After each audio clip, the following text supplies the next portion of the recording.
Également sur la scène politique de RDC, autour cette fois de l'idée d'une modification de la Constitution. À Bruxelles, la semaine dernière, le président Tshisekedi a en effet annoncé la mise en place d'une commission pour réfléchir sur comment doter la RDC d'une constitution digne du pays.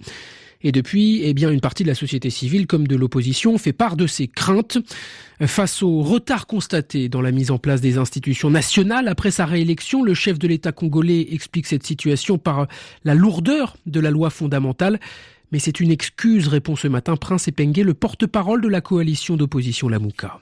C'est cacher son incapacité à gouverner. En quoi la Constitution empêcherait l'installation du bureau de l'Assemblée nationale, du bureau du Sénat? En quoi la Constitution empêcherait la première ministre de composer son gouvernement? Tout simplement, il est incapable. C'est un prétexte qui ne passera pas. Et si le gouvernement n'est pas installé, si les bureaux de l'Assemblée et du Sénat ne sont pas installés, c'est à cause de l'avidité, de la peur du gain, de l'égoïsme. Chacun veut être placé du bon côté de la mâchoire pour se faire le plus d'argent au fin de préparer les sorties. C'est ça la vraie cause. Le peuple est abandonné aujourd'hui, c'est pas à cause de la Constitution. Tous les pays, il n'y a plus de courant depuis une semaine. Est-ce que c'est la Constitution qui fait défaut? Non.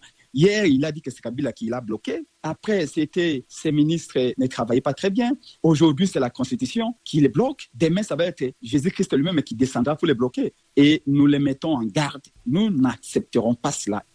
Prince Epengue de la coalition Lamuka, il réagissait donc à cette polémique qui intervient 4 mois environ après la réélection du président Tshisekedi.